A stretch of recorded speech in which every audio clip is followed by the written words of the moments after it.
Hello everyone, welcome back to the channel.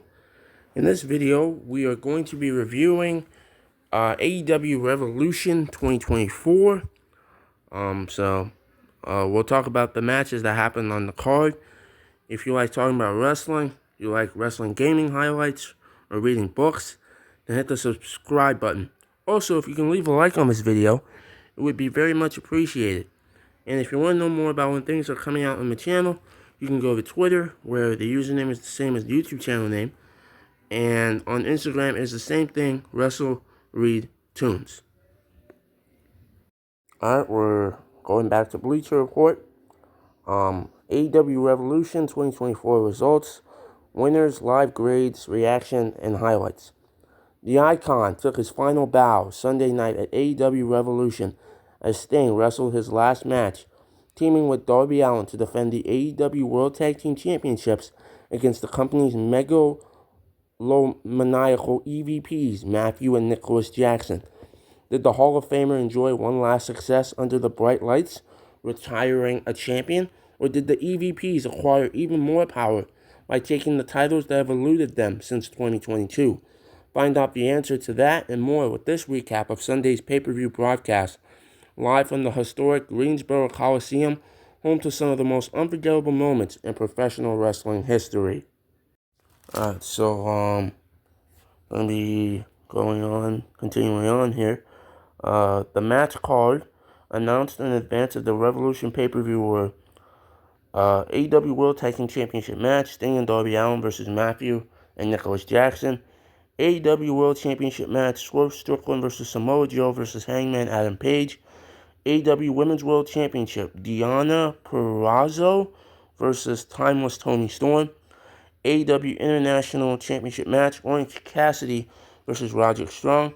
Continental Crown Championship match, Eddie Kingston versus Bryan Danielson. Will Ospreay versus Konosuke Takeshita.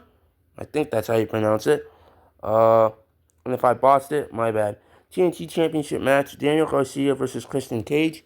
FTR versus Jon Moxley and Claudio Castagnoli. If I botched that, my bad again. All-Star 8-man scramble match, Chris Jericho versus Powerhouse Hobbs versus Lance Archer versus Wardlow versus Brian Cage versus Hook versus Dante Martin versus Magnus. And then Revolution 0 Hour, Chris Statlander and Willow Nightingale versus Julia Hart and Sky Blue. Revolution 0 Hour, Switchblade Jay White, The Guns, The Acclaimed, and Daddy A-Ward versus Jeff Jarrett, a.k.a. Billy Gunn.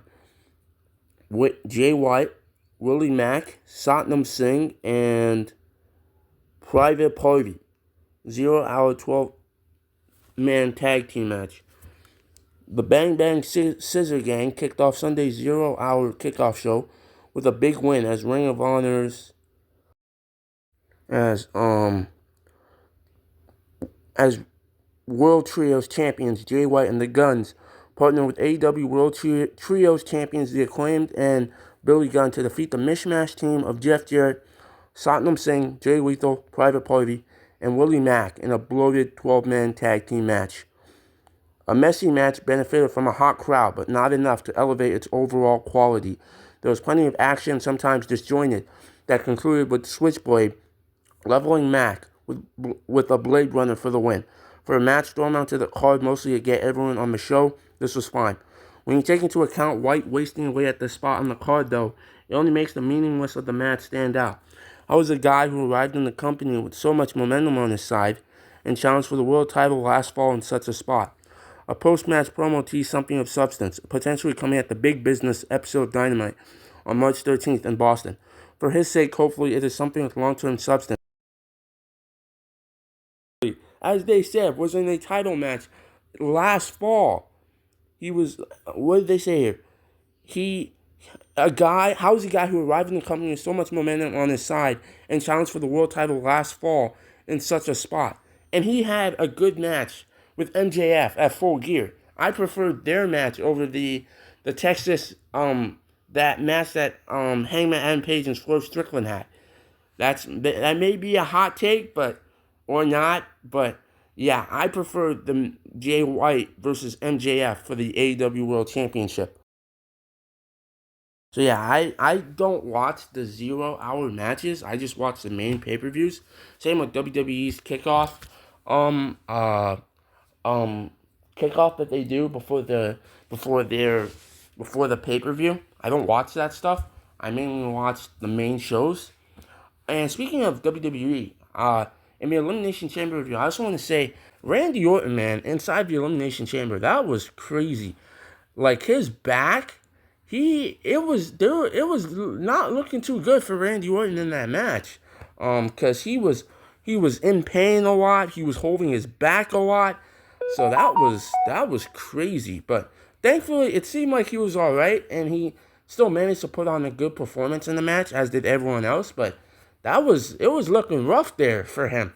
In the match with him holding his back. So with the and how much pain he looked like he was in. So thankfully he seemed like he was all right. Yeah. But yeah, back to this. So yeah, I don't watch kickoffs for the WWE, and I don't watch 0 hour, so I can't comment too much on this match.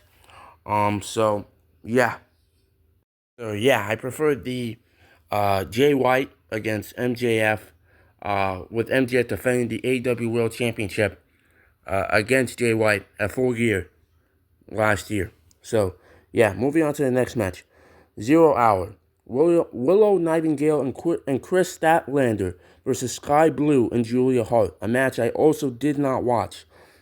The lengthy rivalry between the team of Chris Statlander and Willow Nightingale and the duo of TBS champion Julia Hart and Sky Blue wrote its latest chapter in the night's second 0 hour match. The heels controlled a large portion of the match by isolating each of their opponents at different portions of the bout. Late, though, Statlander and Nightingale's power advantage proved to be the difference. After Nightingale broke up a pin by Hart on Statlander that preceded a picture-perfect moonsault, the babyfaces mounted a comeback that concluded with a big powerbomb from Nightingale to Hart for the victory. A good match that was a bit messy at times, but it still did a better job of telling a cohesive story than the opener and highlighted the four competitors very well. Next up, we're going to talk about the TNT Championship match. TNT Championship match. Daniel Garcia versus Christian Cage. The opening contest of the AEW Revolution main card saw Christian Cage successfully defend the TNT Championship against Daniel Garcia in a strong match. The in-ring psychology of Cage was on full display as he manipulated his way to an advantage and proceeded to work over the challenger. At one point, the massive kill switch interfered on behalf of the champion, cutting off a comeback by Garcia, only for a revenge-minded Daddy Magic, Matt Menard, to hit the ring and fight the masked heavyweight off. Continuing on here, what no one accounted for was Nick Wayne's presence at ringside. The 19-year-old rocked Garcia, allowing Cage to deliver the unprettier and secure the victory. Quality and sensible in-ring content, another highlight reel performance from Garcia, and smart booking that protected the challenger in defeat helped make this a big thumbs up to start the show. Result, Cage defeated Garcia to win. Grade B. Top moments and takeaways. Cage faked a foot injury and suckered Garcia in before stunning him with a poke to the eye, allowing him to seize control of the bout. Excalibur tied Garcia's focus on injuring the ankle of Cage to his time in the Jericho Appreciation Society with Jake Hager, himself known for his ankle lock. Garcia delivered a pile driver and scored a great near fall on Cage that had fans chanting "That was 3" in anger at the heel narrowly escaping defeat. Alright, so I'll say the match was fine to me. I did like that Cage he faked the foot injury and suckered Garcia in before stunning him with a poke to the eye, allowing him to seize control of the bout. That was good. That was good. The overall match itself, it was alright to me. So yeah, don't have much to say about this one. I do like that dance because Daniel Garcia does a little bit more now. It's catching on. It's to me it's catching on. It's very entertaining to see, and I like his entrance theme as well. So yeah, but the overall match, it was all right. You know, it was fun to me. Continental Crown Championship match: Eddie Kingston versus Bryan Danielson. For the second consecutive AEW pay-per-view, Eddie Kingston and Bryan Danielson tore the house down with an intensely physical and personal war of attrition. Kingston retained the Continental Crown Championship, overcoming an injured right hand damaged during a missed chop that struck the ring post, and an extremely focused Danielson to earn another quality victory. The story here was Kingston's grit and resiliency and the mounting frustration it caused in Danielson. Both competitors threw everything they had at each other before the champion uncorked a left-handed comeback that rocked Danielson, a lariat that countered a Busaiku knee, if I botched that, my bad, and a powerbomb that ended the American Dragons championship chase. This was a fantastic match with a great story and a performance from Kingston that all young and aspiring wrestlers should study. He sold the right hand, never using it unless necessary. That includes throughout the match and even after, insisting Danielson raise the left one after the heel finally showed him respect via handshake. This was excellent and an early contender for Match of the Year. Result: Kingston defeated Danielson to retain the Continental Crown Championship. Grade A. Top moments and takeaways: Kingston's exploder suplex in honor of Jun Akiyama was a nice touch, especially after he dedicated the bout to his idol, whom Danielson brutally assaulted in the lead into this match. The champion delivered a discus backfist with his injured hand, but was unable to capitalize because of the pain. I also want to say, if I botched that name, my bad. Finally, Danielson teased not shaking Kingston's hand, the stipulation in place if he lost, but ultimately did, to a thunderous roar from the fans. I disagree. This was nowhere near a fantastic match for me. Not excellent, and definitely not an early contender for Match of the Year. No, no, no, no. I thought this was alright, just like their previous match. I just don't think these guys have that good of a chemistry, in my opinion. And I don't know. It's just not working, in my opinion. Just think this match, it was alright. And I don't know. Like Kingston, man, the guy, that the promos with CM Punk, and then that fight, I was about to say match, but that fight he had with CM Punk at Full Gear, that was good stuff. I want to see more of that, but it's not happening. And Bryan Danielson, I like Bryan Danielson. I like him as a wrestler. Like last year, Revolution last year, he had that excellent Iron Man match with MJF. Like, I want more of that. I want more of that. That is the type of stuff I expect from Danielson. But this match just was not it. And overall, it's just a match for me that if you guys like this match, that's fine. But for me, I didn't. I thought, once again, it was fine. Also, for the grades, for the first match, I'm gonna go with. For the first match, they went for a They went for a B. I'm gonna give it a C, and then the Continental Championship match, I'm gonna give it a C minus as well. So yeah, moving on to the next match, an all-star 8-man scramble match. Chris Jericho, Powerhouse Hobbs, Lance Archer, Wardlow, Dante Martin, Hook, Brian Cage, and Magnus battled in an all-star 8-man scramble match.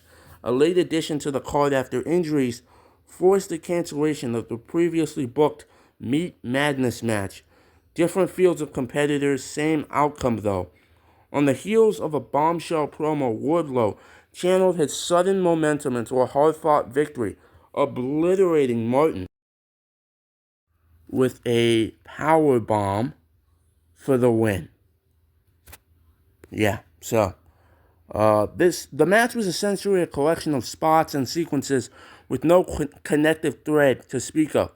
That is not necessarily a bad thing, especially for a match that came together as late as this one did. Still, the crowd struggled to invest in it the way they did the other matches on the card, but they did react favorably to some of the action throughout. Wardlow winning was the right call because a loss here would have rendered that aforementioned promo irrelevant. Now with a championship opportunity in his possession, it will be interesting to see if Adam Cole does as he suggested he would in his inaugural promo as the leader of Undisputed Kingdom and makes the big man hand it over to him. So, result, Wardlow defeated Martin, Jericho, Magnus, Archer, Hobbs, Hook, and Cage. Grade, C+. Top moments and takeaways. Jericho and Magnus landed stereo lion salts on Archer in a cool spot. Hook took to the top rope and delivered a double axe handle, reminiscent of Macho Man Randy Savage, as Taz alluded to on commentary. The cold-hearted, handsome D-Ward also applied red rum to Wardlow, dropping him to his knees. From there, Jericho applied the Lion Tamer in a great double submission spot. Alright, so this was one of the weakest matches on the card, continuing the weak matches that were already on the card. This match, as people have said, was messy, and as Bleacher Report writes here, it was hard for the crowd to invest in it, and even the in-ring action was lackluster in my opinion. Like, sure, yeah, the stereo lion salts, not a bad spot, although it could have ended kind of badly. And then, yeah, the double submission spot, it was fine. It was not bad. Yeah, the overall match, it was just a match that, as they said, got thrown together late, and then the overall action itself was, just not, it was fine. It was nothing to, it was just all right. I don't know. Like, this match is just, it's going to be me repeating that word a lot. So it's a match that, Wardlow wins. He won. So, yeah. It was a fine match. That's all I can say about this one. Alright, moving on to the next match, and the match that I think was the match of the night. Not a match of the year contender, but definitely the match of the night on this card. The AEW International Championship match, Orange Cassidy versus Roderick Strong. AEW International Champion Orange Cassidy had spent the last year and a half overcoming injury and proving his toughness against all challengers. Sunday night, he simply had no fight left in him. Hampered by a back injury that threatened his competition clearance, he found himself on the defensive nearly from the get-go as he defended his title against the Undisputed Kingdom's Roderick Strong. Strong expertly picked his opponent apart, leaving him incapable of delivering his signature move and stringing together a consistent offense. The challenger ultimately caught Cassidy with a knee strike and delivered End of Heartache for the win. After the match, Kyle O'Reilly made his first appearance in well over a year, hugging the new champion and turning down an offer to join the Undisputed Kingdom, instead whispering something to his friend and walking away. The match was quite good, as one would expect, given the talent involved. Kudos to Cassidy for consistently selling everything surrounding the back, and to Strong for being as relentless in his attack on it.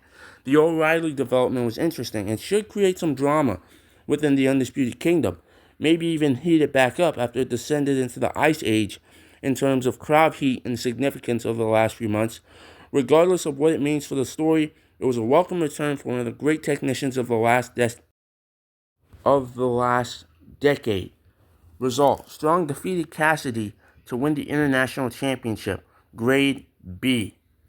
Top moments and takeaways. Strong delivered a gut-wrench backbreaker on the top rope, further damaging the heavily taped back of the champion.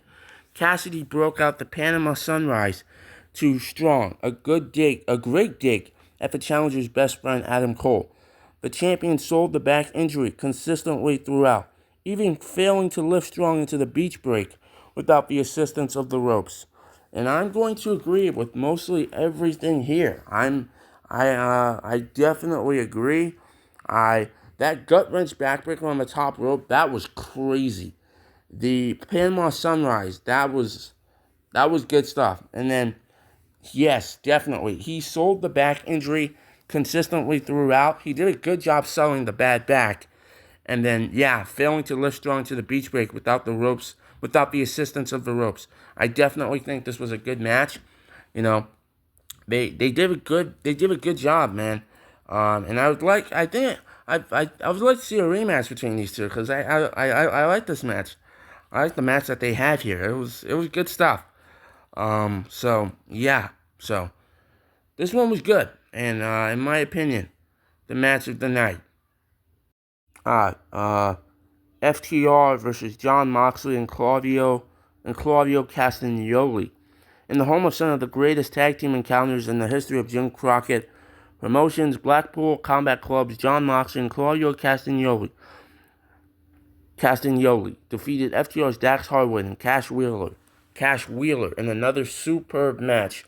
The match started slow with both teams feeling each other out amid an audience still recovering from the night's action to this point.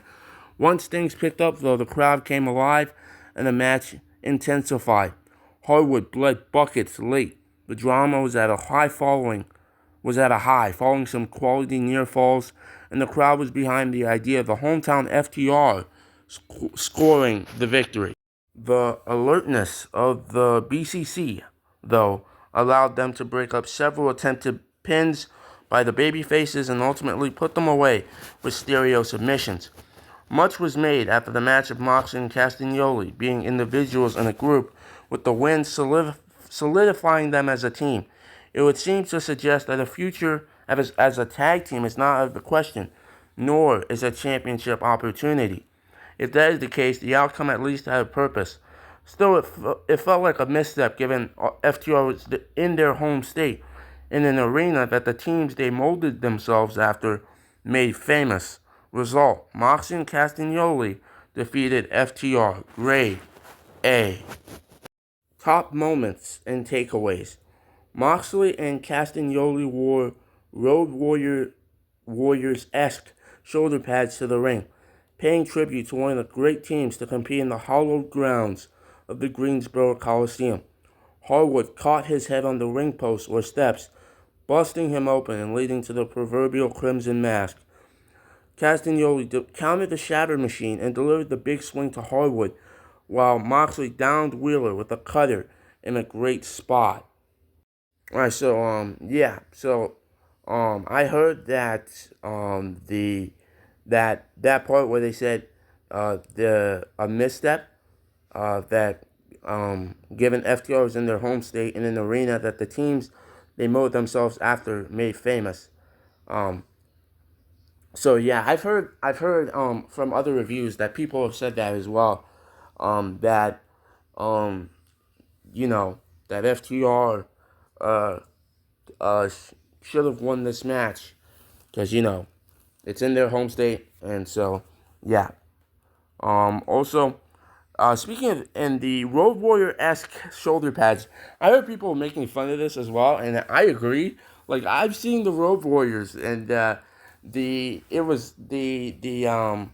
what was it? The shoulder pads, right? They were huge, right? They had these pointy spikes, huge pointy spikes, and I heard people were making fun of them for making fun of the shoulder pads that Moxley and Castagnoli were wearing because they're so small. Like and I do agree because like if you've seen the Road Warriors and their shoulder pads and the spikes, it just it looks kind of funny. The spikes that the shoulder pads that Moxley and Castagnoli were wearing, but I don't know. What do I know? But yeah, it just it looked different with them wearing the shoulder pads, especially with how the way they look, how small they look, and then the spikes as well. It definitely looked different. So we'll just say that.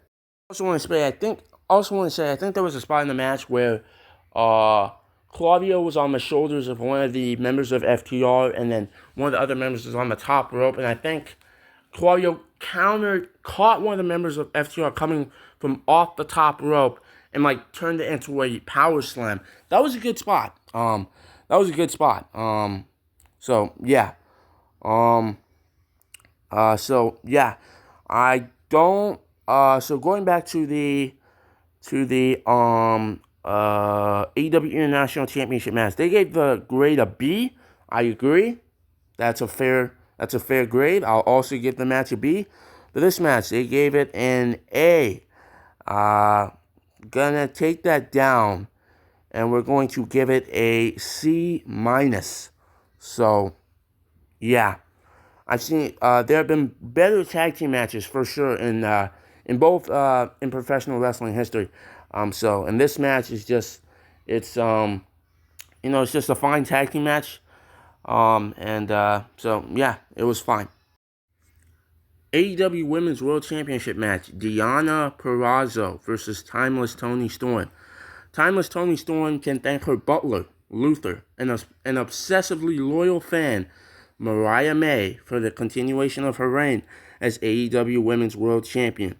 The champion found herself reeling late, only to capitalize on a distraction from Luther, and a momentary distraction from May to put number one contender and former friend Deonna Purrazzo away with the pile driver. The AEW faithful were surprisingly quiet for the match, especially given the backstory and that two of the better technicians in any women's division in North America were having a quality battle. Some of that can be attributed to the long runtime of the show to this point, and the match's placement in the cooldown spot of the show. Some can be attributed to a women's division that is still growing and evolving, and a crowd still acquainting itself to it. Regardless, it was a disappointingly weak crowd for a match that should have been hotter, based on the talent involved, their real backstory, and the character work at play. Result: Storm defeated Purrazzo. Grade B minus. Top moments and takeaways. Following Storm's promise that Purrazzo would get the old her and more, Mariah May entered the arena dressed like her idol from a year or so ago. This had the unenviable task of following 3.5 hours of action, and the crowd's relative quietness reflected as much. The placement on the card did the match a disservice. Tony Khan is typically good about not running repetitive finishes, but the interference-heavy one here was eerily similar to the one from the opening match between Cage and Garcia. I just thought the match, I can understand why, I can understand why the crowd just wasn't into it. I can understand why they're quiet. The action just wasn't. It was a match that just, it wasn't a match that could get the crowd invested. Like, they just weren't invested in the crowd. They weren't invested in the action. And I do agree with some of the other reasons that Bleacher Report said, like the long runtime of the show and the match's placement in the cooldown spot of the show. But for me, I just thought the action just wasn't that. It just wasn't that exciting. It was acceptable enough. But the action it just wasn't that. It wasn't that good. It wasn't that good enough to get the crowd invested. So yeah, the running repetitive finishes. Yeah, that's true. That is true. The finish is similar to the Cage versus Garcia match. So that was a good takeaway, as well. So the match was fine to me. So yeah, and I'll give this one a C minus as well. Uh, we have Will Ospreay versus Konosuke Takeshita. If I botched the previous names in the women's, if I botched that name in the women's match, and I botched the name in this match, so my bad. Will Ospreay made a successful in-ring debut as a full-time member of the AEW roster, defeating fellow Don Callis family member Konosuke Takeshita in a Match of the Year candidate. A physical encounter full of awe-inspiring sequences and athleticism with the story thread of two teammates testing each other. It captivated the audience from the opening bell and elicited chants of "Fight Forever." None of that was necessarily unexpected. Ospreay is great, and Takeshita is one of the brightest young stars in pro wrestling today. They went out there and had a banger of a match that will be one of the most talked about of the entire night. Ospreay was as advertised. The match was as good, if not better, than expected, and the result was a great way to kick off the New Japan Exports run with AEW. After the match, in an interesting development, Ring of Honor World Television Champion Kyle Fletcher appeared, and after a brief stare-down, embraced his United Empire teammate, but not before Excalibur revealed on commentary that the two will clash Wednesday night on Dynamite. It will be the second consecutive match pitting Don Callis family members against each other, suggesting the namesake of the faction may be up to no good. Result: Ospreay defeated Takeshita. Grade A+. Top moments and takeaways. Ospreay entered Greensboro Coliseum to a thunderous ovation, solidifying himself as one of the most popular guys in the company from match number 1. The opponents repeatedly dared each other to bring the fight, testing each other, and the crowd ate it up. Takeshita sold a forearm to the face that knocked him down and apparently out, so much so that Bryce Remsburg backed Ospreay off and checked on the young performer. A great individual performance for that moment. The ace responded with a forearm that leveled Ospreay, but he was unable to follow up with a pin. Takeshita delivered a brainbuster that folded Ospreay in half backward onto the top rope and left him with a nasty contusion on his lower back. Alright, so now time to talk about this match. So I disagree that the match is a Match of the Year contender. I would not go that far. I also think that I also don't know. I haven't seen enough of these guys work, and so far I'm not that into them as professional wrestlers. I'll say that, and then I will say there was a spot in the match that I think Takeshita was going for like a power bomb or something, and then Ospreay got out of it, and he hit this quick super kick to the face. That was, when I saw it, I was like, damn, jeez, bro, calm down. Like, it was crazy. And then also the brainbuster that folded Ospreay in half. That when the camera was showing the nasty contusion on his lower back, that did look pretty bad. But overall, the match, I think I'm not, what's the word? I'm not as high on this match as everyone else is. So yeah, I thought this match was all right, and yeah. So I'm gonna give this one. I'd say, I don't know. I'd say I give it like a C. Yeah, a C. The match was all right to me. So yeah. AEW World Championship match, Swerve Strickland versus Samoa Joe versus Hangman Page. I'm going to try to get through these next two matches quickly because this video is already getting way too long. The hatred that exists between Hangman Adam Page and Swerve Strickland supersedes the AEW World Championship, or so the finish of Sunday's title bout also including champion Samoa Joe, would suggest.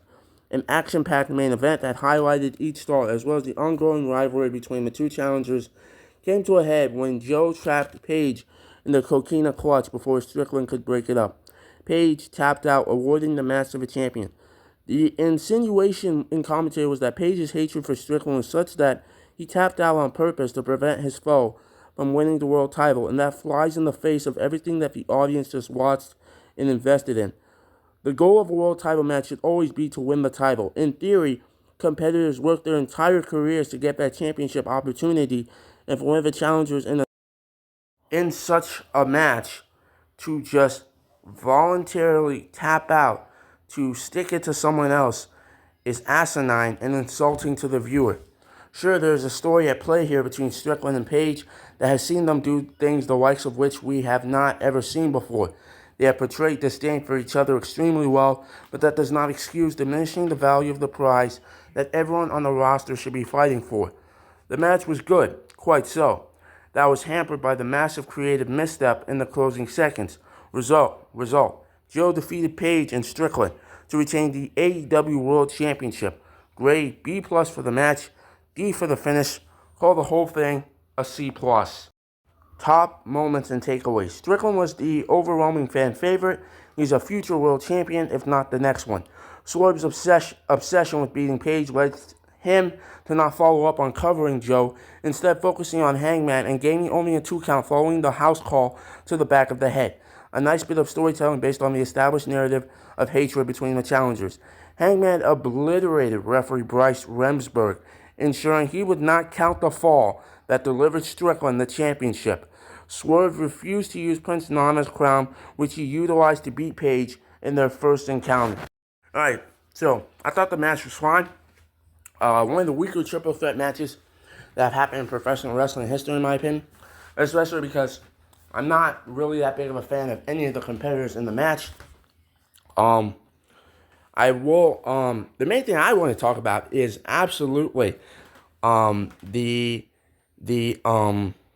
the stuff about Page just tapping out just so Strickland cannot get just to prevent Strickland from winning the title. I absolutely agree. That is very dumb.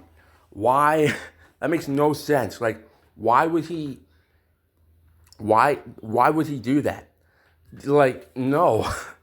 The goal, absolutely, as they say, in a world title match is to win the title. So you tapping out just to prevent someone else from winning the title, a title that you also want to win, is dumb. And so, yeah, that's not it. And also, I want to take back what I said. I like Adam Page. I like Hangman Adam Page. He's had a few matches that I'm like, all right. He's had some good matches, especially the tag team match, the excellent tag team match from Revolution 2020. That was one of the best tag team matches in professional wrestling history right there. So yeah, but the overall match itself was fine, and they gave the match a C+. I'm gonna give it a C-. So yeah. I'm gonna finish up this very long review that probably isn't even that good. But anyways, we have the main event. We have Sting and Darby Allin. It was a tornado tag match for the AEW World Tag Team Championship, Sting's last match.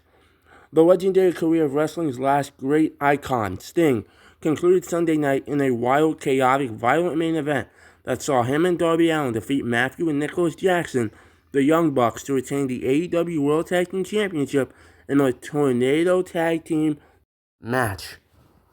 There were ladders, tables, and chairs, but the introduction of pains upped the ante in the violent content. It can be argued that the last bit was unnecessary, and it was, but the match as a whole was a memorable end to what is one of the greatest careers in professional wrestling history. So, yeah.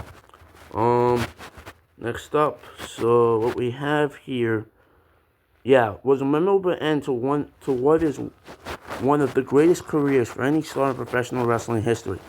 Sting looked like a world beater, overcoming everything the Bucks threw at him before securing the victory with a Scorpion Deathlock. He was triumphant, able to soak in the adulation of the fans in Greensboro and celebrate an unbeaten record in AEW as he took one last moment in the spotlight. This video is 40 minutes and 16 seconds now. Alright. It is apropos that one of the most selfless megastars in wrestling took the opportunity after the match to thank the fans, and Allen to close out the broadcast was cut off mid-speech due to timing constraints. That is another issue for another time, but for now, the finale of Sting's career was an unforgettable moment that delivered in spades. Result, Sting and Allen defeated the Young Bucks. Grade A for the entire presentation. Top moments and takeaways. Sting's entrance was preceded by an excellent video that saw the icon view from an empty movie theater, some of the highlights of his iconic career. The legendary competitor's sons, representing two different eras of his career, accompanied him to the squared circle and even got involved early on. Sting took a big suplex bump off the stage and threw a table on the ground below. Later, he endured a powerbomb off a ladder and through a table, leaving no doubt that he was throwing caution to the wind in his last dance. Allen took a sickening, stupid bump off a ladder and through a pane of glass. His back lacerated in dozens of spots. Not to be outdone, Sting took a bump into one of his own moments later. Ric Flair, who was joined at ringside by Ricky the Dragon Steamboat, covered Sting up, refusing to allow the heels to further attack him. A moment of sacrifice for a guy who spent his career making life a guy who spent his career making life difficult for the Stinger. Minus the controversial finish to the AEW World Championship match, or at least how it was presented by the commentary team, the company absolutely stuck the landing with Revolution.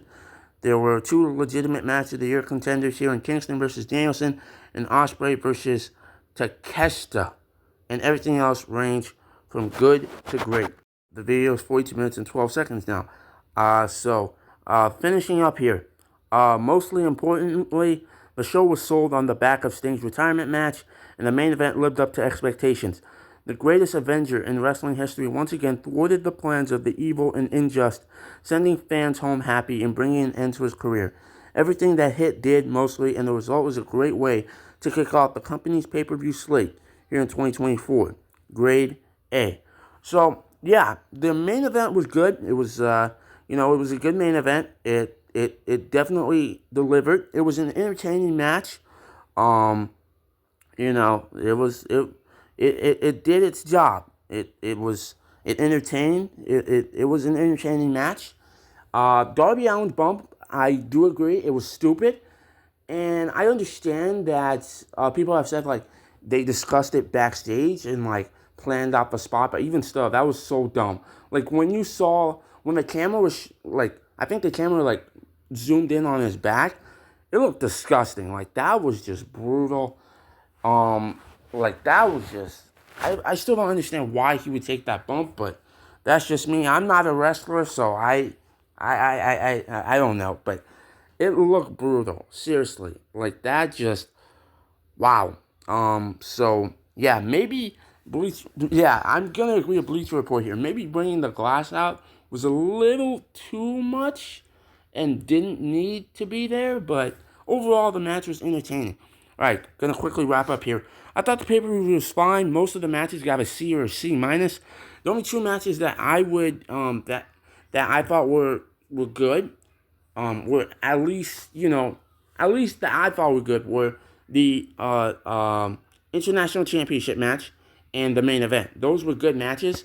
The International Championship match, a B plus, a B, and then the main event, I would give it a B plus.